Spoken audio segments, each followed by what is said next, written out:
Insanity by Cameron Jace. The Prologue. The girl sprawled on the ground was dead, and loving it. Why else would she be grinning like the Cheshire Cat? It was early in the morning at Christ Church on the Oxford University campus. A thick mist hovered like veiled ghosts over the quadrangle garden known as Tom Quad. Water trickled steadily from a fountain in the middle like a ticking time bomb. The surrounding buildings loomed behind the cold air like a killer carefully watching the consequences of his brutal crime. "Do dead people grin, Mommy?" a young boy munching on a tart asked a woman in an expensive red coat. The woman in the red coat was speechless, hypnotized by the grinning girl lying dead on the grass. It was as if the girl was laughing at the living, reminding everyone of their inevitable fates. A breeze of cold air chilled the woman back to reality. She sensed something evil lurking in the mist, so she dragged her son away from the scene of the crime. Some people don't like a murder for breakfast. It's just not their thing. A few early wakers stood around the corpse, though. None of them questioned the girl's identity, or the significance of the murder taking place inside the college. Again, it was that frumious grin on the girl's face that caught them. "She must be in heaven with a grin like that," a senior student joked. He was athletic, not funny, and a typical jerk. The grin didn't conjure happiness. It was sinister, hollow, and nonsensical. A professor in a tweed jacket knelt to inspect the body. "It's not a natural grin.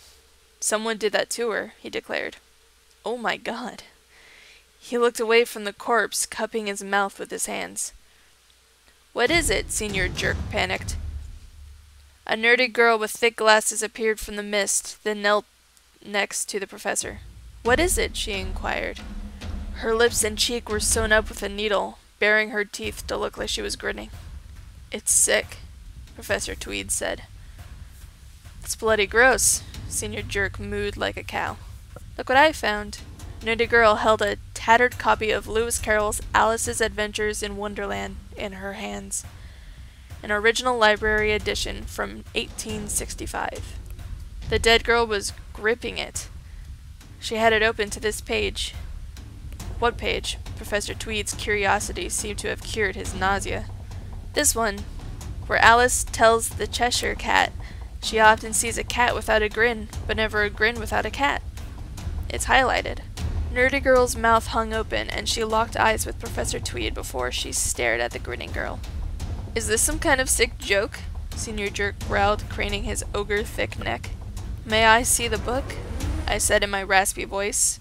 I hadn't spoken at all, but I usually like to speak last, after I've heard what else there is to be said. Here, Nerdy girl kindly handed the book over. I checked the highlighted page. "It's true," I said. "There's also a message scribbled in the margin," I said as I showed it to them. It read, "Save Alice." "Do you think she read it before she died? Like a clue or something?" Nerdy girl adjusted her glasses. "Or maybe her name is Alice."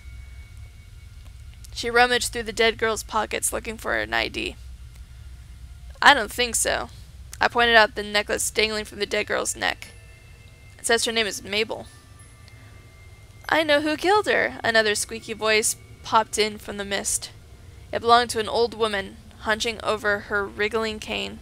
"It's the Cheshire Cat." The few teeth she had left in her mouth chattered. Senior Jerk chortled. "Are we seriously having this conversation?" "Don't laugh, young man." The woman struggled on her cane, eager to see the dead girl. "It's all over the news." "I remember now." Nerdy girl snapped her fingers. "Cheshire, the cat. He's killed 4 girls. Until now. 2 in London, 2 in Cambridge, and now it appears that he's killed 1 in Oxford. All the girls were grinning after they died. I saw it on TV. So that's what Alice meant by a grin without a cat?" Senior Jerk mocked them, tucking his hands in his pockets and shrugging his shoulders. Being a jerk is more of a habit or a personality trait of sorts, not an attitude. It's incurable. "Let me take a closer look at her." The old woman held out a hand. I don't think we should be doing this. Professor Tweed snatched the book from my hand as if I were a lazy student who got an F in his class. I don't usually tolerate such behavior, but I made an exception. We're tampering with evidence, he explained. He's right. Nerdy girl leaned away from the corpse. We should wait for the police. Did someone call them? They're on their way, I replied. I called them once I came across the corpse. So you're the one who found her? Senior Jerk pointed his big finger at me. I did. I always do. Why are you grinning, then? He snorted at the same time the professor adjusted his glasses to get a better look at my face. Nerdy girl shrieked. She bumped against the corpse and fell on her back, not taking her eyes off me. The three of them were in a sudden state of shock. It was the old woman who didn't waste time. She threw her cane at me and galloped back into the mist, screaming that she had found the murderer. My grin widened.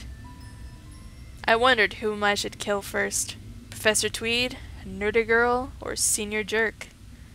I'd save the old woman for last. She wasn't going anywhere, running aimlessly across the garden like in a caucus race.